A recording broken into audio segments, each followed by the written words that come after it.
organizar una reunión como esta. Todo el estrés, todo eso se tiene que reconocer de entrada. Pues muchas gracias. Bien, yo lo que les propongo es tener una presentación de alrededor de una hora. Se ve rápido, entre mis múltiples defectos es hablar demasiado rápido, ¿sí? Sin menoscabo, por supuesto, de la claridad de lo que les quiero compartir, y que tuviéramos después una sesión de conversaciones, de preguntas, de respuestas, de comentarios, de hacer un seminario, pues, ¿no? Y que tanto los colegas académicos como la gente que está en la toma de decisiones, pues poder cruzar opiniones. Estos temas, por su propia naturaleza, son de debate y entran al terreno de la política, ¿sí? A menudo en conferencias escucho decir, por ejemplo, que el tema se politizó. Me parece que el agua por definición lo es, que por definición lo es, y que hay que tomar decisiones, y que hay que tomar riesgos, y que hay disyuntivas, y que hay costos, y que hay beneficios, ¿sí? Entonces, en ese sentido, tener unos 20, 25 minutos, quizás hasta media hora, según se sientan de cansados y cansadas, tener un receso para café. Les voy a ubicar en esta presentación el papel de Monterrey y Monterrey 6 por el interés comparativo que puede haber con el proyecto del acueducto aquí, y después del receso centrarme un poco más sobre eso y compartirles algunas experiencias de lo que está pasando en otra parte del país.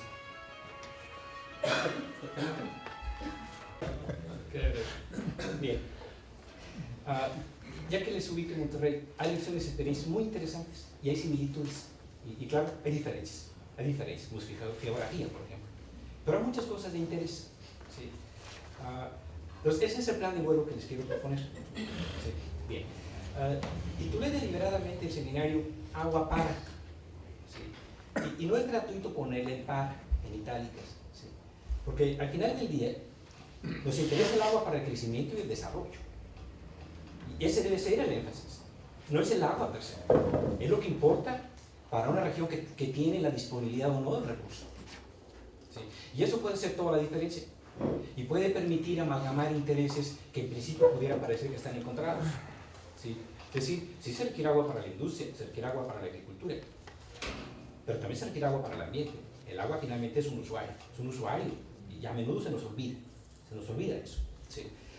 Y en ese sentido son algunas lecciones, son algunas reflexiones, y para matizarles un poco quizás lo inflado que aparezca las líneas curriculares, no pensaría ser un especialista en el tema es muy complejo, tiene tantas aristas, ¿sí? Tantas cosas, y de hecho es una manera también de decirles que quizás va a haber preguntas para las cuales no tenga respuestas, ¿sí? Pero sí hay interés y mucha pasión en el tema, ¿sí? Ese es mi correo electrónico, con todo gusto, cualquier inquietud, cualquier duda. Yo soy convencido de compartir, de la aritmética de sumar. Y en la aritmética, la suma siempre es mejor que la resta y que la división. Muy rápidamente, tenemos la frontera de México con Estados Unidos, tenemos las dos grandes cuencas. Esta es la cuenca del Colorado, que le da agua a Tijuana, Mexicali. Toda esta parte del país no tendría futuro sin esta agua que viene de Estados Unidos. Por otra parte tenemos la cuenca del Bravo, el río Bravo, la parte de Estados Unidos nace también en el Colorado, llega aquí. Hay una parte mexicana que nace acá en Conchos, Durango, se viene todo esto, llega a la frontera y aquí se convierte en un río internacional. En un río internacional, ni siquiera un río binacional. Y en términos de semántica puede ser diferente. Es un río internacional, ¿sí? Hay un acuerdo que viene del 44 que regula las aguas, y ese acuerdo tiene un antecedente todavía en 1906, y más atrás, los antecedentes más remotos es cuando México pierde los territorios con Estados Unidos, se crea una comisión de límites que va evolucionando gradualmente a convertirse a lo que es hoy la Comisión Internacional de Límites y Aguas. El acuerdo del 44 fue un acuerdo muy complejo, muy delicado. Recuerden que estamos en la Segunda Guerra Mundial. Estados Unidos necesita a México de socio y Estados Unidos le hizo a México concesiones que de otra manera jamás le podría haber hecho. Les voy a mostrar un poco más adelante. En ese acuerdo, México le da a Estados Unidos 432 millones de metros cúbicos por año de aguas mexicanas, básicamente son agua para Texas, pero a cambio de eso México recibe 4 veces más del Colorado, 1.850 millones de metros cúbicos. Las cifras están aquí, las cifras están acá. Hay un arreglo en la parte que corresponde al Bravo, al río Bravo. Estos 232 millones de metros cúbicos son por año, es un promedio anual que se va acumulando a un quinquenio. Si al final de un quinquenio México quedó en déficit con Estados Unidos, se va al quinquenio que sigue. pero el tratado no dice nada si hay 2 quinquenios seguidos, que es exactamente lo que pasó allá por 2001-2002. ¿Sí? Y cuando Bush viene a México en su primer visita a Fox, traíamos una deuda de casi 2.000 millones de metros cúbicos. ¿Sí? Y lo primero que le dice Bush a Fox: Vicente, ¿cuándo me vas a pagar el agua? Carajos, ¿cuándo me vas a pagar el agua? ¿Sí? Entonces nos desayunamos con la idea de que este país le debía a los Estados Unidos. Y dice, ¿pero cómo? ¿Cómo? ¿Sí? Y poca gente sabía, de hecho, a nivel de los propios estados de la frontera norte, ¿sí? no nos sobraban los especialistas del tema que supieran de la negociación binacional y que supieran que había un acuerdo y las tecnicalidades del acuerdo. ¿Sí?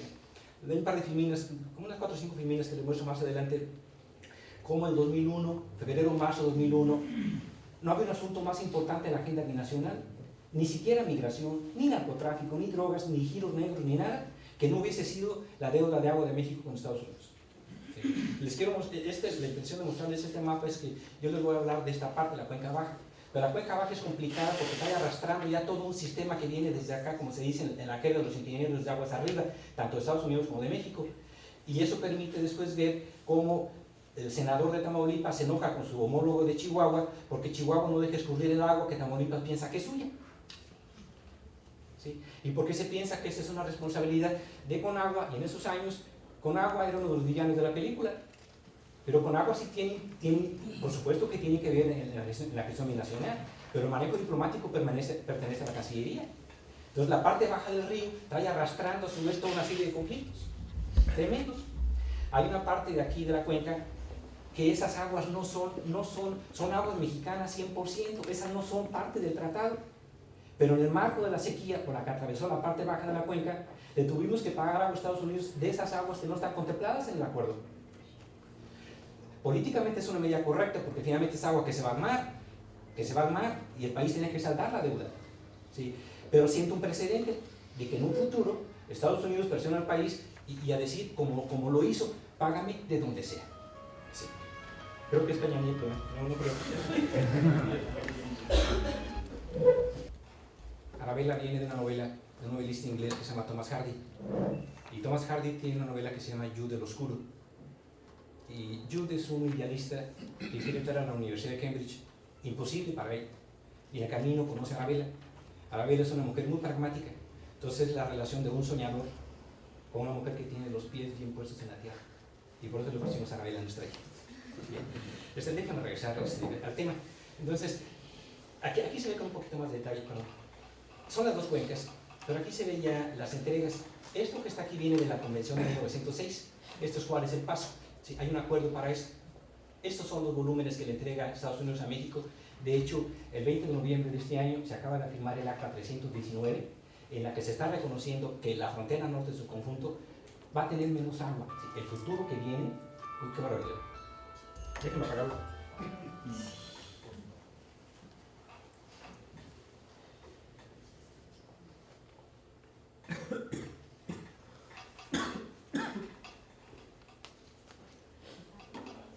Mis estudiantes tienen estrictamente prohibido llegar con celular a salón de clase, a menos que les vayan a llamar, que me avisen que les van a llamar. Y yo también, cuando van a llamar, yo les aviso en correspondencia. Entonces, por eso explico, no pensé que iba a estar tan solicitado esta mañana. Bien, Estados Unidos reconoce eso, México reconoce eso, entonces se está firmando un acta, se acaba de firmar, en la que, reconociendo los nuevos escenarios climáticos, se está previendo a futuro que probablemente esos volúmenes de 1.850 millones de metros cúbicos ya no van a estar disponibles. Pero están introduciéndose medidas muy interesantes también, de tal forma que en territorio norteamericano, acá está Nevada, por acá está un lago que se llama el lago Mead. México va a poder reservar agua en el lago Mead, ¿sí?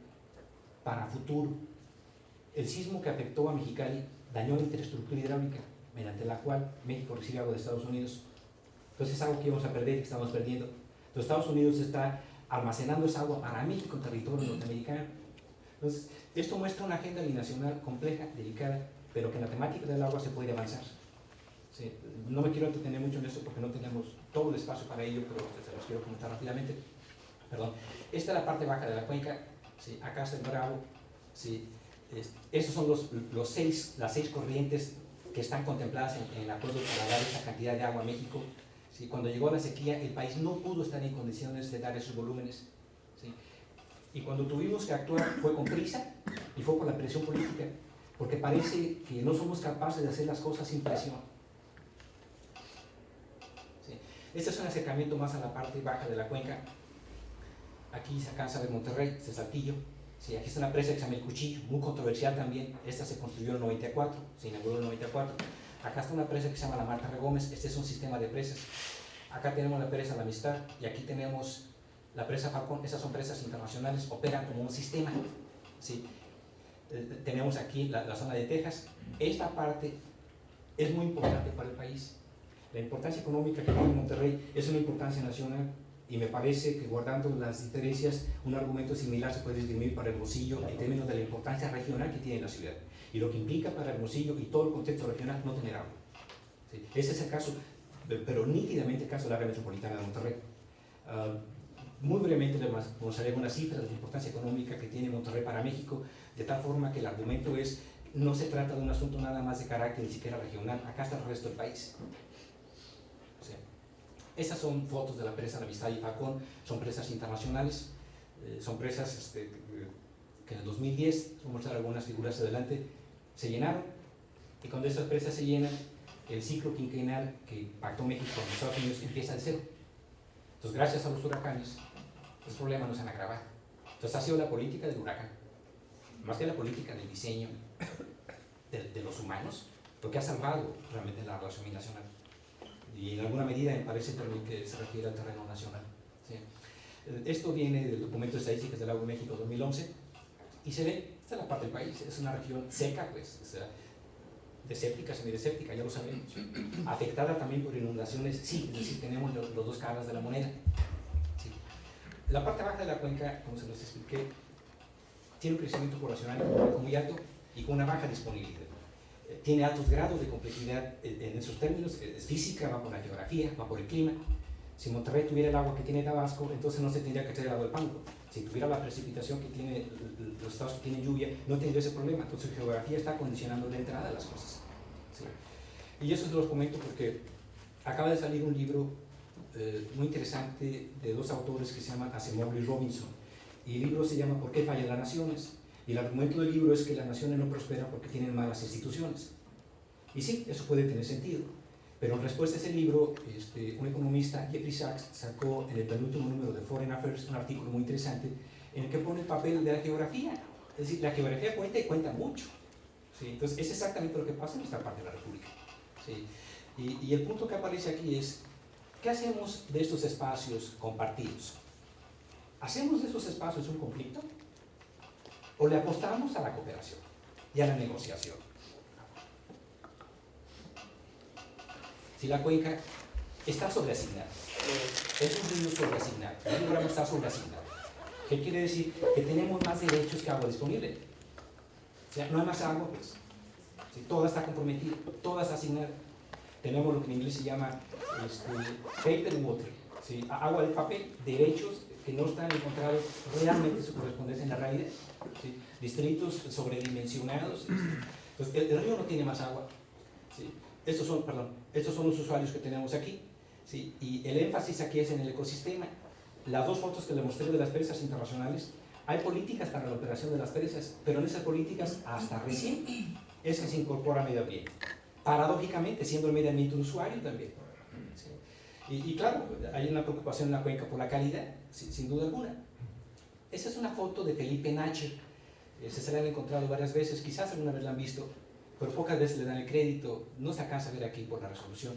Felipe Nacher tomó esa foto, así como tienen ustedes el icono que es el Cerro de la Silla, ¿sí? Es una metrópoli de poco más de 4.5 millones de habitantes. Del otro lado también hay urbanización. Hay un proyecto muy polémico que pretende enlazar el tráfico que viene de la carretera nacional, llevarlo por atrás del Cerro de la Silla para enlazarlo con la salida a Reynosa. Se llama el proyecto Arco Vial Sureste. No ha funcionado todavía porque los ambientalistas se han opuesto, pero es un proyecto que realmente será desastroso para la ciudad. Pero nada más se los comento muy al margen. Pero me sirve de preámbulo porque finalmente esta ciudad está creciendo. Y a pesar de la inseguridad que azota a la ciudad, la inversión sigue llegando. Y la economía sigue creciendo. Y se tienen que crear empleos. ¿sí? Y se tiene que dar agua, perdón, se tiene que dar agua. ¿Sí? ¿De dónde? Esa es la pregunta. Si es subterránea, si es tratada, si es reuso, si es transferencia. La ciudad necesita el agua. Tengo un colega, este proyecto Monterrey 6, un pequeño paréntesis, es un proyecto muy polémico. Yo tengo colegas a los que no les gusta el proyecto, colegas ambientalistas que no les gusta el proyecto Monterrey 6. Y hace poco en Tijuana, en un vuelo a Tijuana, con uno de ellos, le decía a Gerardo, ¿qué tal si en 15 años te levantas y te quieres bañar y abre la llave y no hay agua? Vas a maldecir que no hayan hecho el proyecto. No es un aval, no es un cheque en blanco a ningún proyecto. Los proyectos se tienen que hacer bien. ¿Sí? Pero estas demandas se tienen que enfrentar de alguna manera, de la manera más inteligente, más responsable, científicamente, socialmente más aceptable. ¿Sí? Pero la economía sigue creciendo y la economía necesita de recursos y necesita de agua. Esa es la población que se estima de la cuenca al 2010-2025, ¿sí? Por los estados que comprenden la cuenca. ¿Sí? Y estamos hablando de 11 millones a prácticamente 13 millones, son escenarios de CONAPO. Al margen de qué tan certeros son, vamos a tener más población. ¿Sí? La gente que está en el organismo operador y en los ayuntamientos piensan que los censos poblacionales no reflejan la realidad, porque hay cada vez más casas y más urbanización y que es más gente que la que está reportando de manera oficial. ¿Sí? Pero finalmente vamos a tener más gente y va a requerir más agua. ¿Sí? Y ese asentamiento básicamente metropolitano. La cuenca del Bravo en el 80, 55% de su población residía en esta metrópolis que está acá abajo. Ya para el 2010, dos terceras partes, y se espera que para el 2025, 70% de la población de la cuenca es metropolitana. Tenemos la otra cara de la moneda de dispersión de población rural, caso de Chihuahua, por ejemplo, que lo ilustra perfectamente bien. ¿Sí? Este es un escenario oficial de la Comisión Nacional del Agua, del Documento de Estadísticas del Agua de México, desde la edición 2004. ¿Sí? Y que tenemos aquí, que tenemos, perdón, a nivel nacional, tenemos un país con una disponibilidad que va a la baja, ¿sí? 2003-2025, pero en el caso del Río Bravo, la situación es más preocupante todavía. Menos de 1000 metros, de metros cúbicos por habitante por año, se considera que es una situación de gravedad extrema. ¿Sí? Es una cuenca que tiene serios problemas de disponibilidad, y si los escenarios climáticos que están dibujados en el horizonte tienen razón, vamos a tener menos agua. ¿Sí? Esta es la demanda por uso, todos son datos oficiales, el papel, claro, que juega la agricultura como usuario, con esos porcentajes, el urbano y el industrial. ¿Sí? Pero a donde quiero llegar con esto nomás es como marco. ¿Sí? Estos son indicadores de planeación, son oficiales, son de la Comisión Nacional del Agua. Pasar las coberturas, como se ve aquí, de investigación, abordar todos estos temas, abordar la planeación del sector va a costar, y es donde quiero llegar acá. ¿Sí?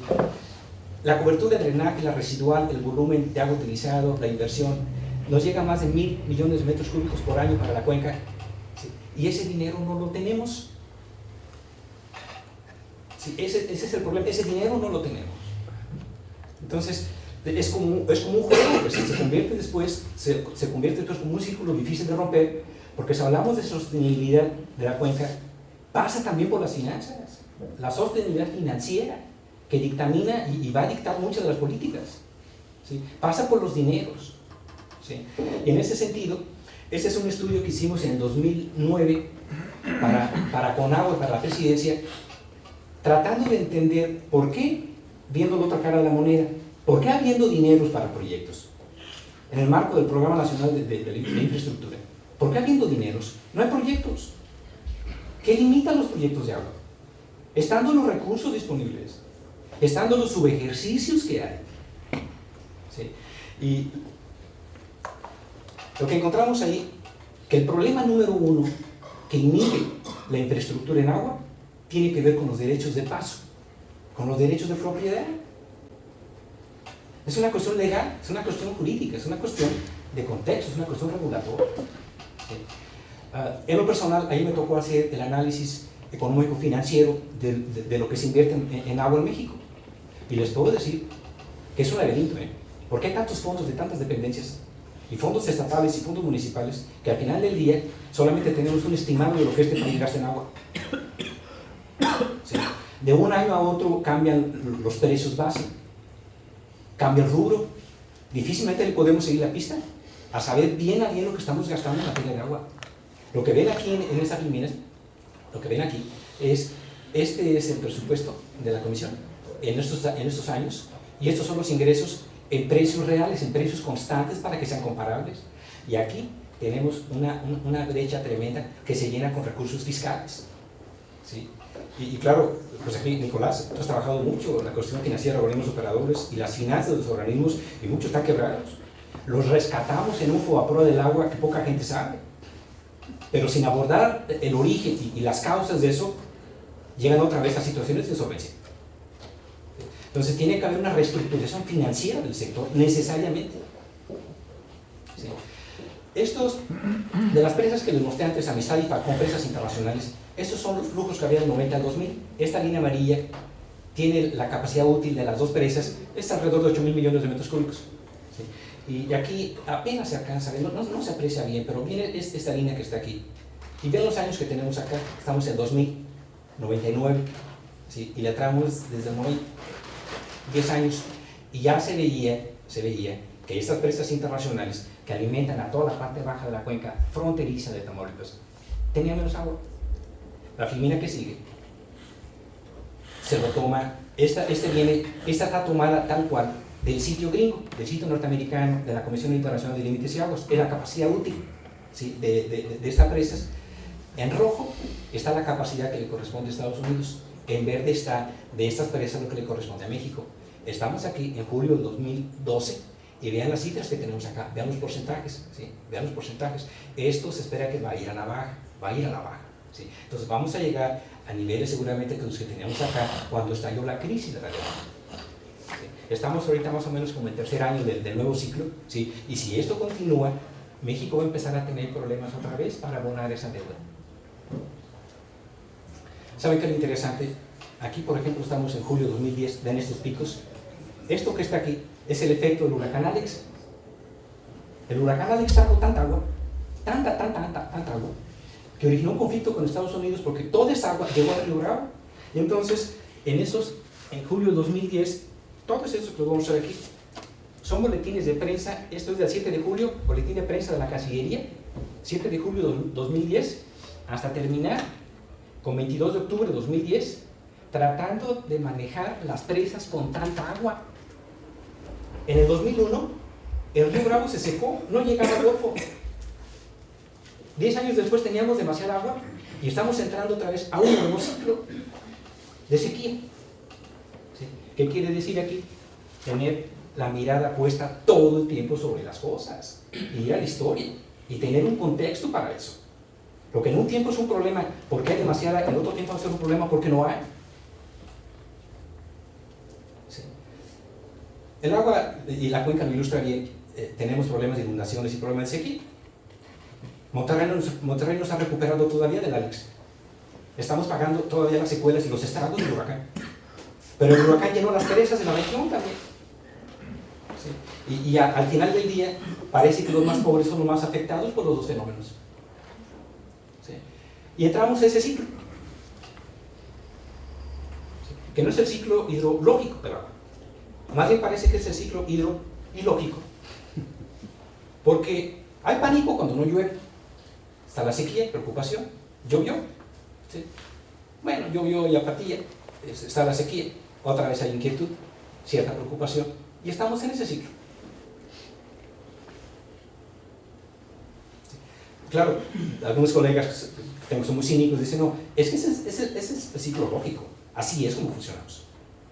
Y así es como funcionamos como personas también.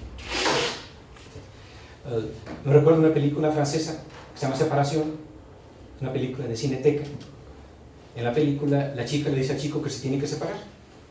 Y pareciera, claro, aquí no hay ninguna evidencia científica, es mera percepción personal, que las mujeres son más valientes para abordar estos temas. Y que los hombres dejamos todo bajo la alfombra y no queremos discutir esas cosas. ¿Sí? Y él le dice, pero ¿por qué nos vamos a separar si estaba todo tan bien? Y le dice ella, no, es que no estaban las cosas bien, solo que no las querías ver. Y termina separándose. ¿Sí? Entonces, en el caso del agua, si ya sabemos que es una región seca, de poca escasez, y que hay una sequía, ¿por qué no nos preparamos para eso?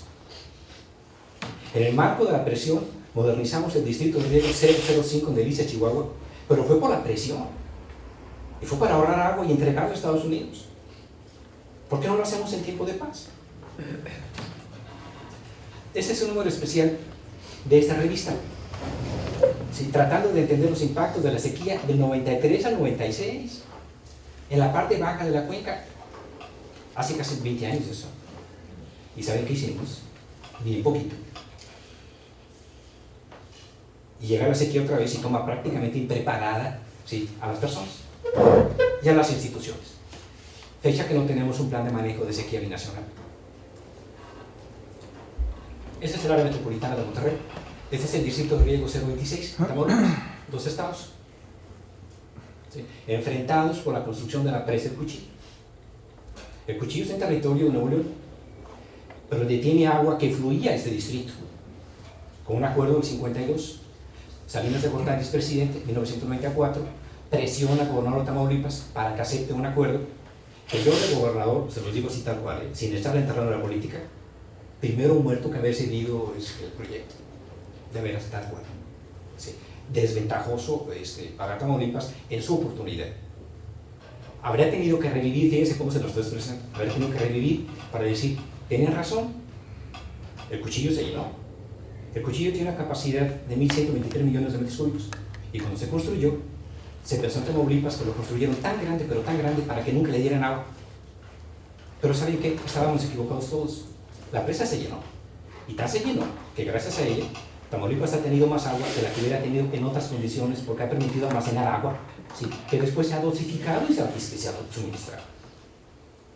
Entonces tenemos que ir a la historia y ver esto en una perspectiva de más largo plazo.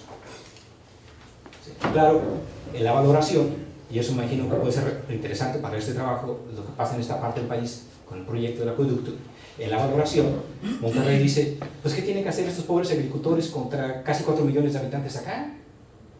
Yo, de abogado de los agricultores, no les habría cedido una sola gota si no lo hubieran pagado bien.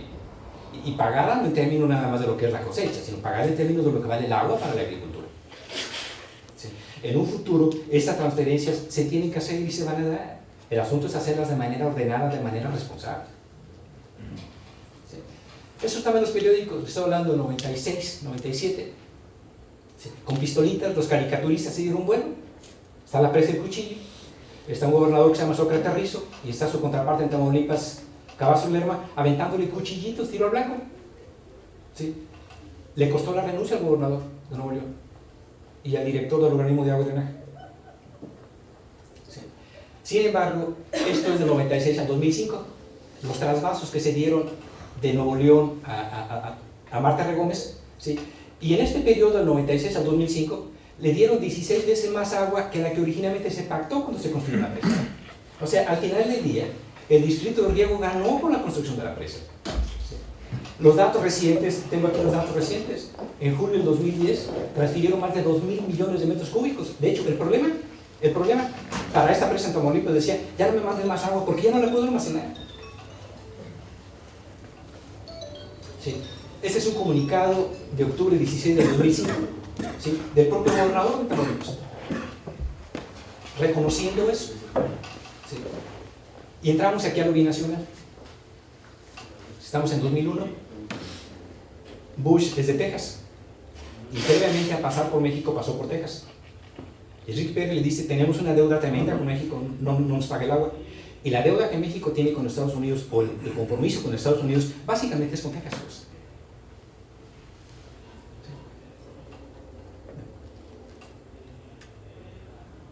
De hecho, una conferencia estando Derbez presente, le dije, señor canciller, voy a pasar esa filmina, va a salir usted, se le enseña antes.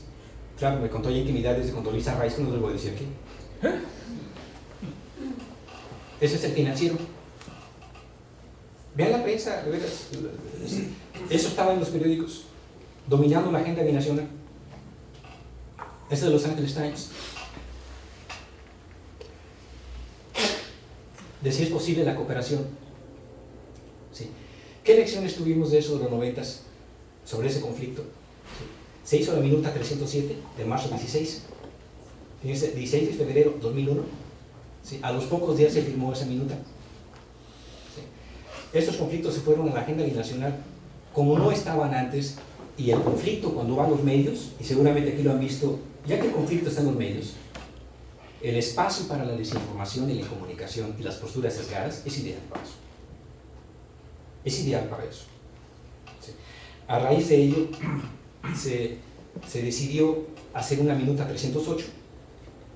Y en esa minuta 308 que se firmó en Washington, D.C., se convocó una reunión en Reynosa, McAllen, para que entonces los diferentes actores de la cuenca tuvieran o aportaran elementos, pues. Imagínense que es una reunión como esta, en la que están todos los actores que tienen que ver con este proyecto y cada quien expresa su opinión.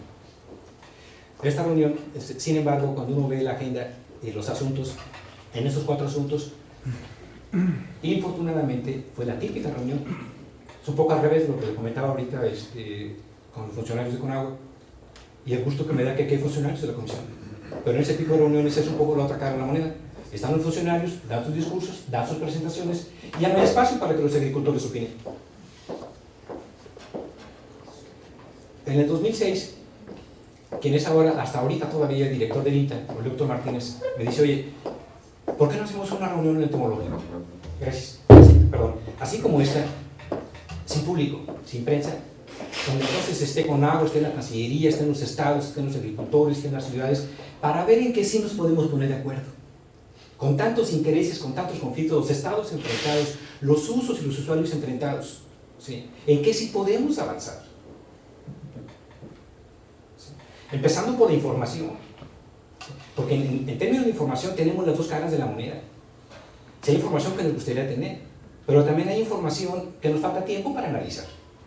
¿Sí? Y a nivel binacional tenemos modelos distintos, tenemos bases distintas, tenemos métricas distintas, pues. Ese es un trabajo que hicimos justamente para el INTA, tratando de ver si se puede transferir agua para Chihuahua, si se puede transferir agua de la agricultura a la ciudad, a qué costo, ¿sí? Con qué valoración, y si eso vale la pena, y si económicamente hace sentido, si financieramente hace sentido, no en el manejo político, sino en el manejo estrictamente económico-financiero, ¿sí? Y eso es posible de hacer, ¿sí? Eso es posible de hacer, siempre y cuando la compensación sea la correcta. Este es un comunicado, ¿sí?, de Conagua, estamos en 2008, ¿sí? Es un comunicado oficial de la Cancillería con Conagua, en el que dice que como ha llovido, las presas internacionales se llenaron, borrón y cuenta nueva, empieza un nuevo ciclo, ¿sí? No tenemos problema con los Estados Unidos. 2008. ¿Sí? ¿Qué perspectivas se ven para la región fronteriza y la parte de la cuenca en particular? ¿Sí? La población va a seguir creciendo, la economía va a seguir creciendo. ¿Sí? Aún si crece a menor ritmo, va a seguir creciendo y va a demandar agua. ¿Sí? Este punto es muy importante porque a menudo, y esto se maneja para Monterrey 6, y me sorprendería si no se manejara aquí también exactamente el mismo argumento. ¿Por qué traemos más agua de fuera? Cuando usar de manera más eficiente la que ya esté en el sistema. ¿Sí? ¿Por qué tenemos que transferir y quitarle agua a otros usuarios sin antes limpiar la casa en orden del agua que ya entra aquí? Y el argumento, por supuesto, que tiene fondo. Sí. ¿Por qué no explorar todas las posibilidades vía la demanda, vía los precios, vía el reuso, vía la conservación, vía la tecnología? A menudo, si no es por el bolsillo, la gente no es consciente. Tiene que entrar por el bolsillo. Pero el punto aquí es, y nos lo tenemos que plantear, ¿sí? ¿Qué tal si hacemos todo eso junto? Y resulta que en 15 años necesitamos 2 metros cúbicos por segundo adicionales, o 1 metro cúbico por segundo adicional.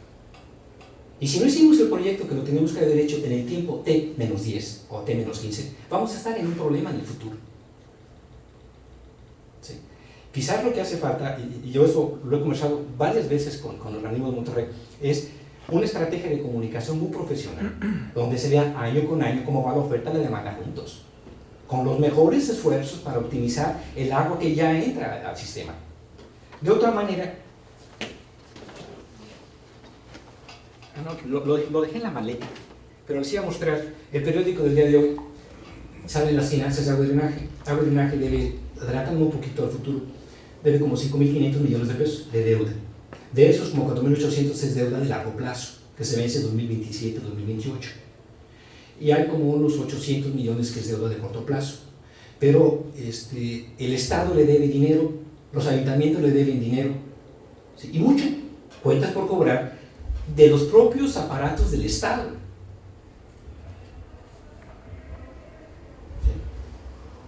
Bien. Lo que tenemos después en el punto 3, esto es un asunto de riesgo, pues. La gestión del agua implica gestión de los riesgos. El riesgo de tenerla, el riesgo de no tenerla, el riesgo de jugar con una sequía, el riesgo de la operación de las presas. Y lo digo con todo respeto, yo creo que los funcionarios que están aquí lo saben mejor que todos los académicos.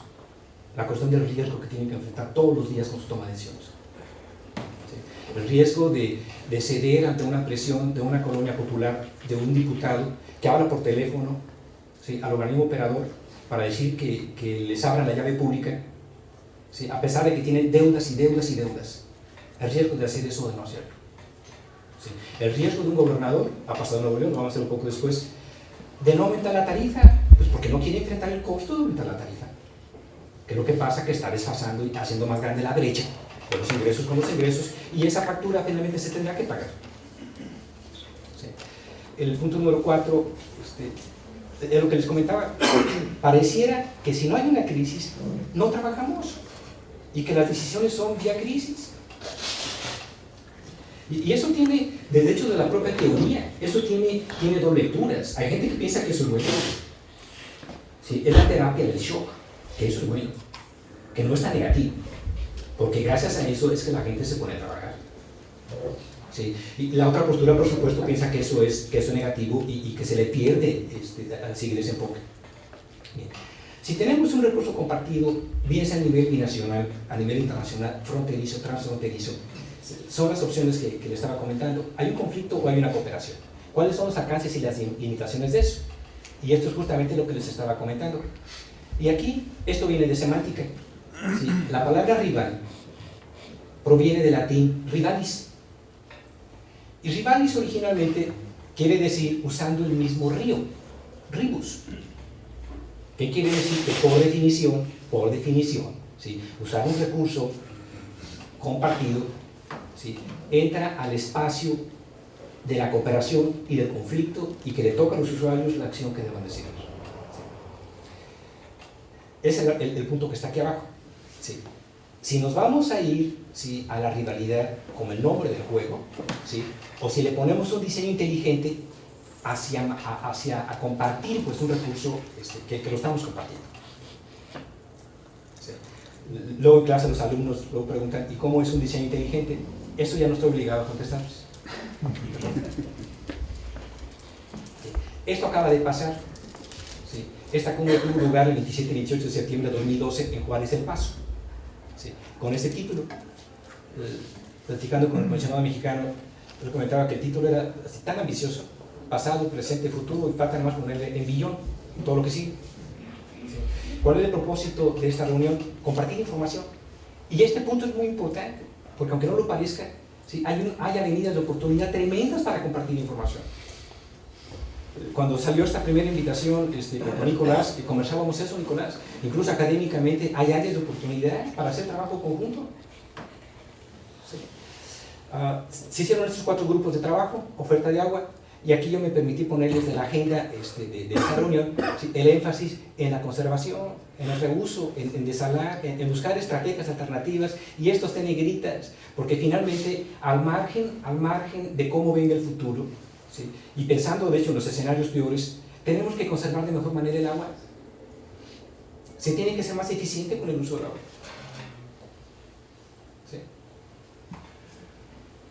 El punto 2, la innovación y la tecnología. Claro que aquí está todo el espacio para la innovación, para nuevos fraccionamientos que utilicen tecnologías más apropiadas, los propios hoteles. Un sueño loco que tengo, se los quiero compartir, pero en ese contexto que es una locura. Me gustaría llegar un día a un hotel y que a la hora de abrir la regadera, ¿sí?, tenga un medidor, y que al checar en el hotel registre el consumo del agua. Y si me quiero inspirar cantando bajo la lluvia de la regadera, es 30 minutos para pensar un proyecto, pues eso va a costar, ¿sí? Eso va a costar. El punto 3 tiene que ver con la calidad, sin duda, y el ambiente como usuario. Y la parte de planeación de cuencas, que es importante también para esta reunión y para la academia, el papel de la investigación científica y la planeación de largo plazo. ¿Sí? La planeación de largo plazo. Esto viene del Paso, de Juárez el Paso, es la presentación de Eda Chuleta, pero el énfasis que les quiero mostrar aquí, los tres asuntos que están compartiendo el Paso, ¿sí?, tienen que ver, ¿sí?, de dónde va a venir el agua. ¿Sí? Si hablamos de agua sostenible, la pregunta es de dónde va a venir. ¿Es del subsuelo? ¿La reusamos? ¿La reciclamos? ¿Es de fuera? ¿En qué condiciones? Esa es la pregunta, ¿de dónde viene? ¿Sí? ¿Y a qué costo? ¿A qué costo? ¿Sí? ¿Y cuándo se implementan estos nuevos programas? ¿En qué tiempo? El tiempo es una cuestión crucial. ¿Sí? Si yo me quito la playera de profesor y académico y me pongo la de usuario, y si me dicen que si quiero tener agua 24 horas en los próximos años y que eso me va a costar, juren lo que yo les pongo un cheque en blanco de que eso va a costar y que yo lo puedo pagar. Porque la alternativa de no tener recursos, esa va a ser más costosa. ¿Sí? Y ese es el eslogan, hacer menos con más. ¿Sí? Hacer menos con más. ¿Sí? Y bajar el consumo. Y de hecho, algo que se ve claro en Monterrey, ha bajado el consumo per cápita de agua. Las tarifas se han incrementado considerablemente y la gente la ha estado usando allá. ¿Sí? Y en esa presentación, claro, está la cooperación con Juárez, con la Junta Municipal de Agua y Saneamiento de Juárez. ¿Sí? Es una frontera compartida, requiere de cooperación. ¿Sí? De este lado tenemos el Consejo de Cuenca del Bravo, viene del 94.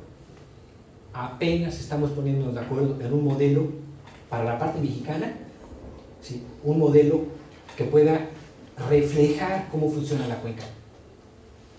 ¿Sí? La política que está detrás, los intereses que están detrás, el diseño institucional que está detrás, ha complicado tremendamente llegar a posturas más orquestadas. ¿Sí? Y otra vez, como se los comenté, ha sido la lluvia, y ha sido los buenos tiempos de lluvia, lo que ha prevenido que el conflicto con el cuchillo, por ejemplo, que salió en los medios con las imágenes que les mostré, no haya regresado. Pero en el marco de la sequía, eso va a regresar. Y en el marco de Monterrey 6, eso se puede recrudecer. ¿Qué conclusiones tenemos aquí? Esta región es muy importante para México, ¿sí?, y tiene grandes implicaciones binacionales. ¿Sí? Y el caso, guardando todo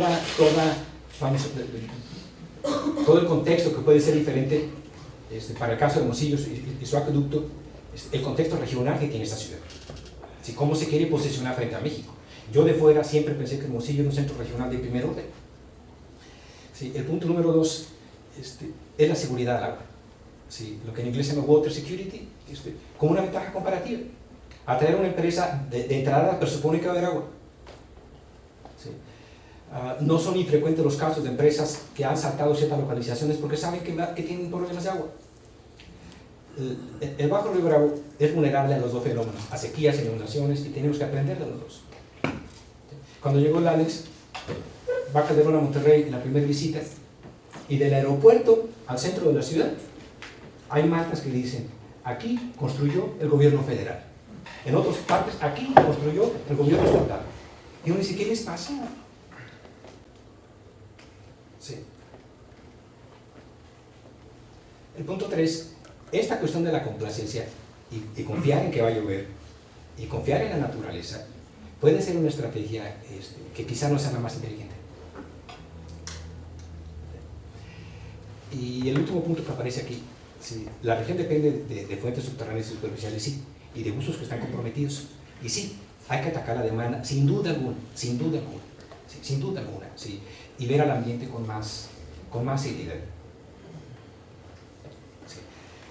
Por increíble que parezca, lo que les mostré en la filmina anterior de la cumbre binacional que acaba de pasar, donde se enfatiza el papel de la información, sí, a menudo pensamos que tenemos sobrediagnosticadas las cosas y decimos: no, otro diagnóstico no.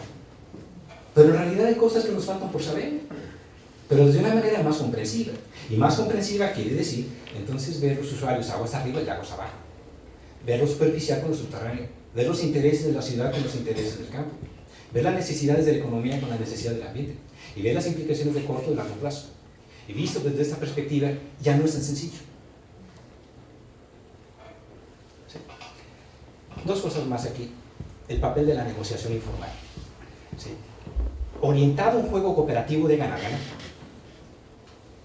¿Sí? Este tema del agua y estos proyectos que ahorita, este proyecto que es tan de debate en esta ciudad, entra perfectamente bien algo que en la literatura se llama la economía política del agua. Y la economía política del agua lo que hace es ver la aritmética de los intereses. En términos muy sencillos, así lo podemos definir, la aritmética de los intereses. ¿Sí? Pero si la perspectiva y la postura es apostarle a un juego de ganar-ganar, entonces la negociación tiene que estar informada. Y que hay un papel para las universidades. Y una disposición y voluntad de los actores a negociar con información. ¿Sí? Y no incurrir en lo que se conoce como un vértigo argumental en el que entra por aquí y sale por acá. ¿Sí? Eso no es un argumento. Y el otro punto aquí, la cooperación, la imaginación, la creatividad, la flexibilidad, la voluntad, la exigencia de exigirle a los actores que hagan su trabajo. ¿Sí?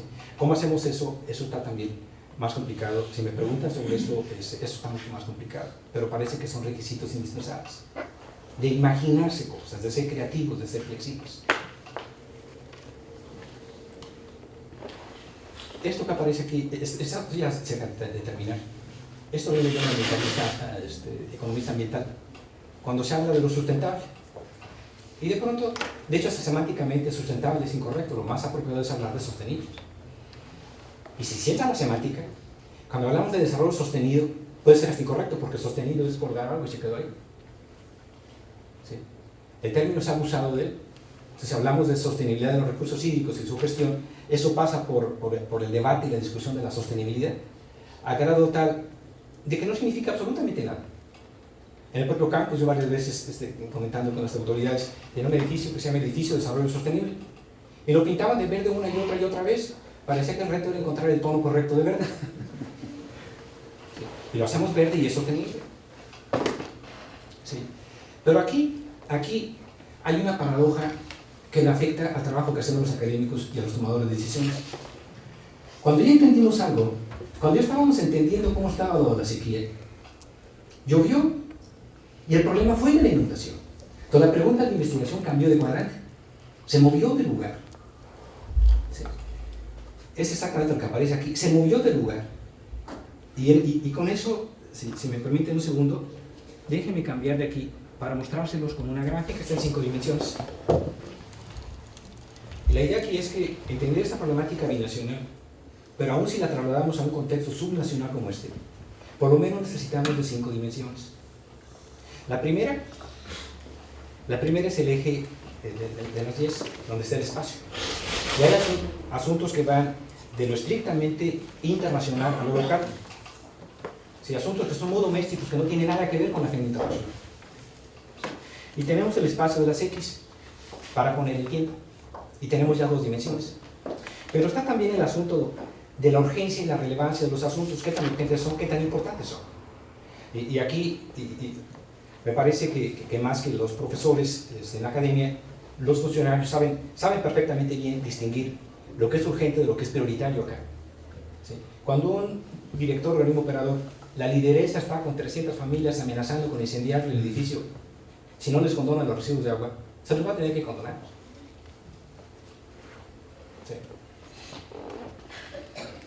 Dentro de esas 3 dimensiones, tenemos entonces aquí la 4ª dimensión que lleva la agenda de los asuntos. Si no hubiéramos tenido, cuando yo empecé a trabajar estos temas, era porque estábamos en el marco de una sequía. Si no hubiera estado la sequía, no nos habríamos preocupado por muchas otras cosas. Igual que la inundación, entonces este es un eje ambiental que se pone ya sobre estas 3 dimensiones. Y tenemos, por supuesto, una esfera que tiene que ver con la ingeniería y la tecnología. Esta agua que está aquí, puede ser agua negra, y la podemos tratar, y la tecnología lo permite. Y puede ser perfectamente potable, y la tecnología lo permite, solo que se cuesta. ¿Sí? ¿Podemos elevar el borde de una presa? Claro que sí. ¿Podemos hacer el mejor diseño de ingeniería? Claro que sí. Solo que eso cuesta. Entonces entra la esfera económica. ¿Sí? Y las semillas que les mostré al principio de una región que crece, de una economía que crece, que necesita el agua. ¿Sí?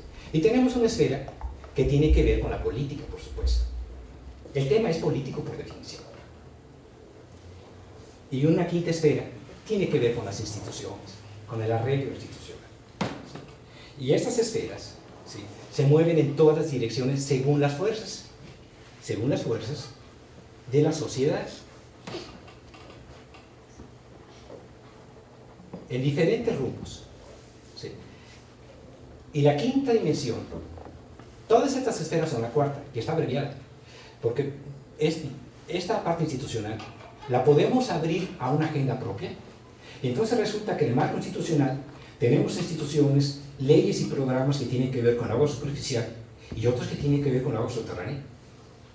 Tenemos instituciones, tenemos leyes, tenemos programas que tienen que ver con inversión física y otros que tienen que ver con cuestiones puramente administrativas.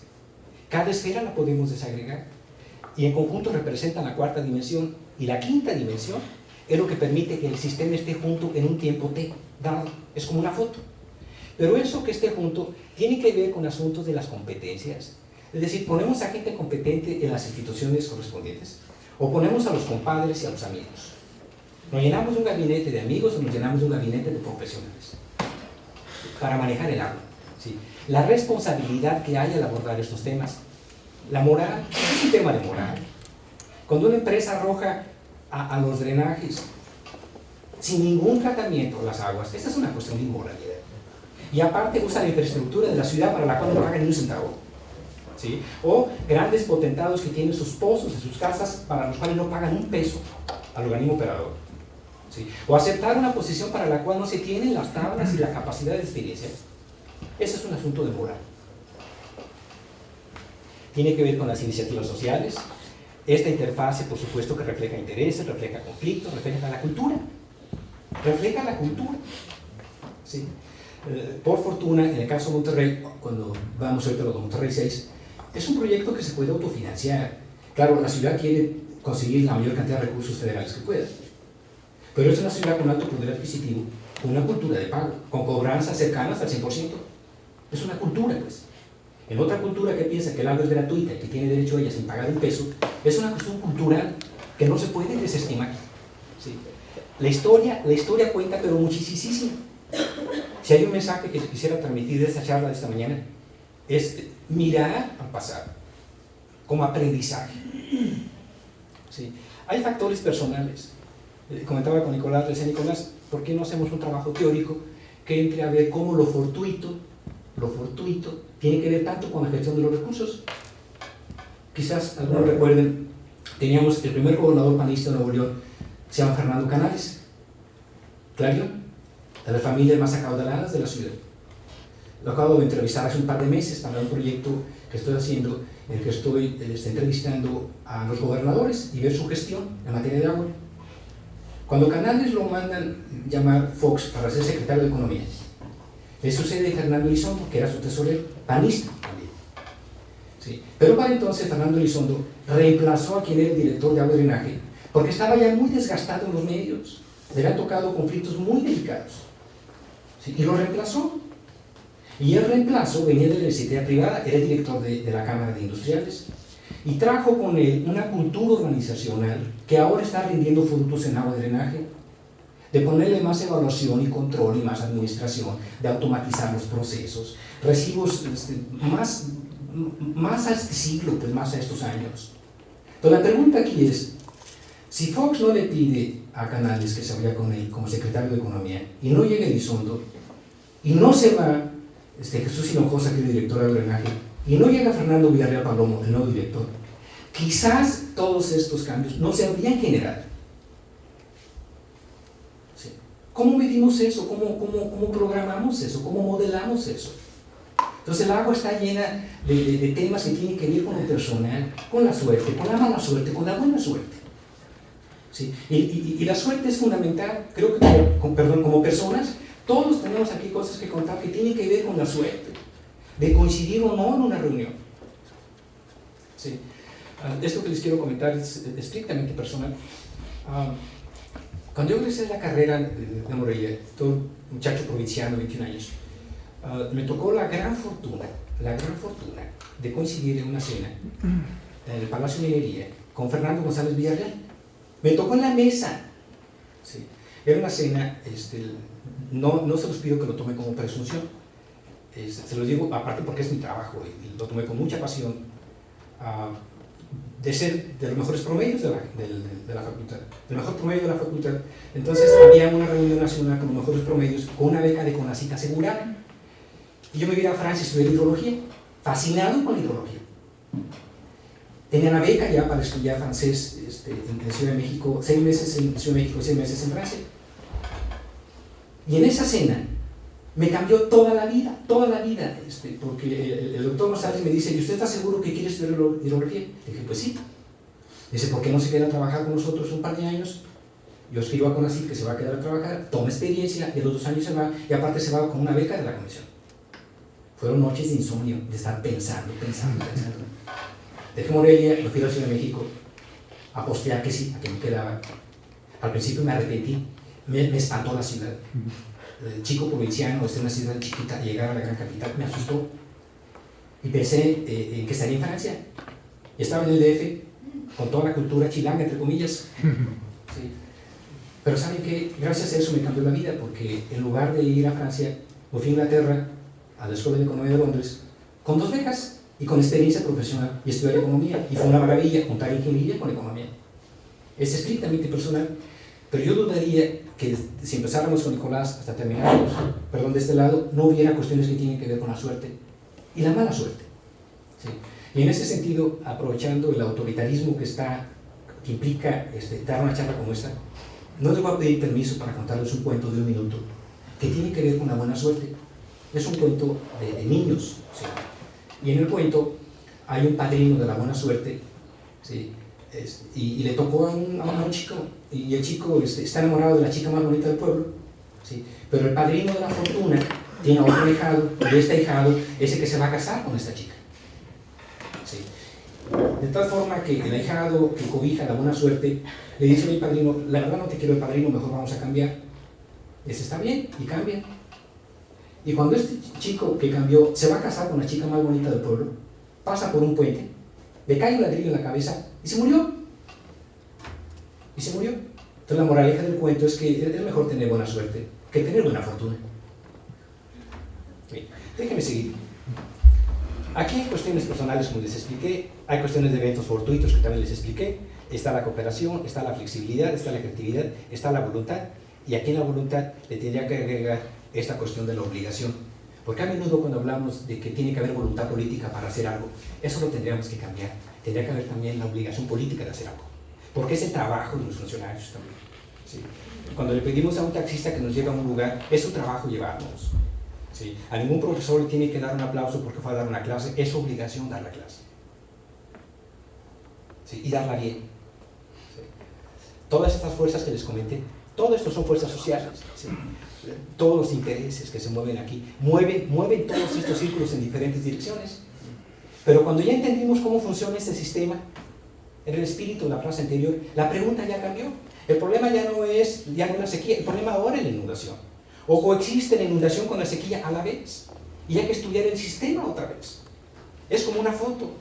Nos vemos hace 10, 15 años y lucíamos de una manera, hay que tomar la foto todos los días.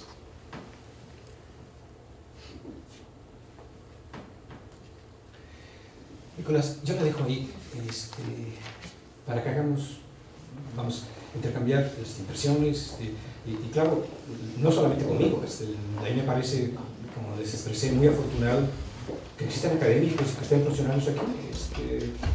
Esta charla es casi como invitación a eso,